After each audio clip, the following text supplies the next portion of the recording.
여러분 안녕하십니까? 포항 MBC 뉴스입니다. 정부의 주 52시간 상한제 보완 대책 발표와 관련해 노동계가 사실상의 유예 조치나 다름없다며 반발하고 있습니다. 민주노총은 내년 1월부터 주 52시간 상한제가 시행되는 50인 이상 300인 미만 사업장에 대해 일괄적으로 1년의 계도 기간을 준 것은 사실상 사업주가 노동시간을 위반해도 감독하지 않겠다고 선언한 것이라고 비판했습니다. 또 재해와 재난 등 특별한 상황에만 허용했던 특별 연장근로 인가 사유를 확대해 남용될 우려가 크다고 지적했습니다. 민주노총은 헌법에는 법률로만 노동 조건 기준을 정하도록 하고 있는 만큼 법적 대응에 나설 것이라고 밝혔습니다. 포스코 교육재단이 시설 개선을 위한 투자 없이 포항제철중학교 분리를 추진해 학부모로부터 불만을 사고 있습니다. 교육재단은 올해 초 남녀공학인 제철중학교를 분리하고 여중을 신설하기로 했지만 급식소와 다목적 강당 등 시설 미비로 교육청 승인을 받지 못했습니다. 경북교육청은 사립학교 신설에 따른 시설 투자 비용은 재단이 부담해야 하는데 포스코 교육재단이 이를 전혀 수용하지 않았다고 밝혔습니다. 제철중학교는 전교생이 1,300명이 넘는 거대 학교로 소풍이나 체육활동 등 생활지도에 어려움을 겪고 있고 특히 제철 공고와 교직원을 합하면 2,000명이 넘어 급식에 상당한 어려움을 겪고 있습니다. 경주시의회는 오늘 제247회 정례회 2차 본회의를 열고 경주시가 제출한 내년도 예산안을 의결했습니다. 의회를 통과한 경주시 내년도 예산 규모는 41건, 19억여 원이 삭감된 1조 4,100억여 원입니다.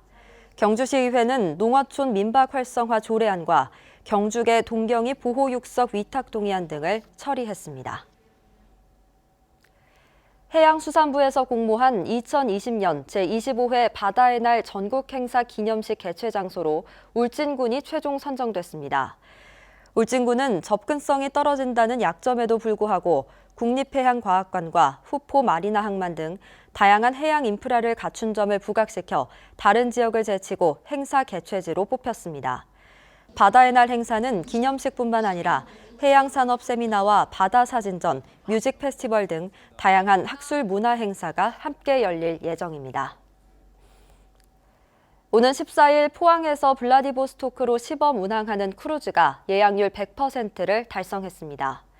포항시에 따르면 모집 인원 1,255명 중 포항 70명 등 경북 100명을 제외한 나머지 1,100여 명은 모두 수도권과 부산 지역 관광객인 것으로 나타났습니다. 포항시는 오는 14일 영일만 항에서 출항식을 할 예정이며 현대아사는 블라디보스토크 주요 명소 관광과 각종 공연 등 프로그램을 준비하고 있습니다. 포항시는 크루즈 모항으로 영일만 항의 가능성을 검증하고 보안 사항을 점검해 내년부터는 러시아와 일본을 연결하는 환동해 국제 크루즈 항로를 개설한다는 계획입니다. 지난달 경북 지역의 고용률이 회복세를 보인 것으로 나타났습니다. 동북지방통계청이 발표한 자료에 따르면 경북 지역의 고용률은 지난 9월과 10월 모두 지난해에 비해 감소세를 보였지만 11월은 63.5%를 기록해 0.3%포인트 올랐고 OECD 기준 만 15세에서 64세까지 고용률도 68.7%로 지난해보다 0.5%포인트 상승했습니다.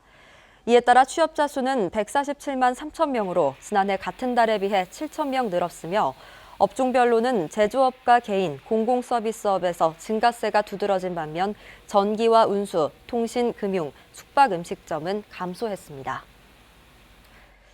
자립형 사립고인 포항제철고의 신입생 모집 경쟁률이 1.03대 1로 마감됐습니다. 전국과 포항으로 나눠 모집하는 자기주도 학습 A 전형만 비교하면 지난해 2.06대 1에서 올해는 1.53대 1로 경쟁률이 소폭 하락했습니다.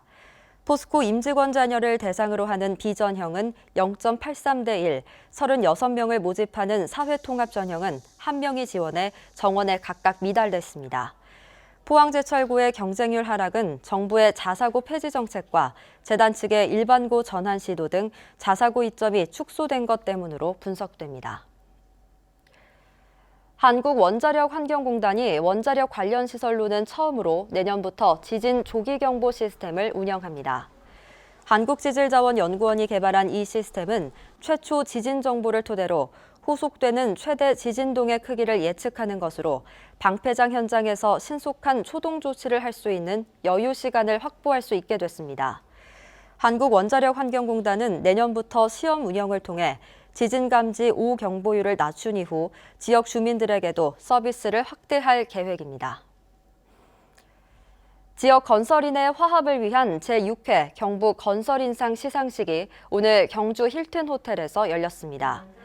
이날 행사에서는 주택건설 부문에서 주식회사 대송 권동욱 대표, 건축사 부문은 어울림 조재성 대표가 수상했습니다.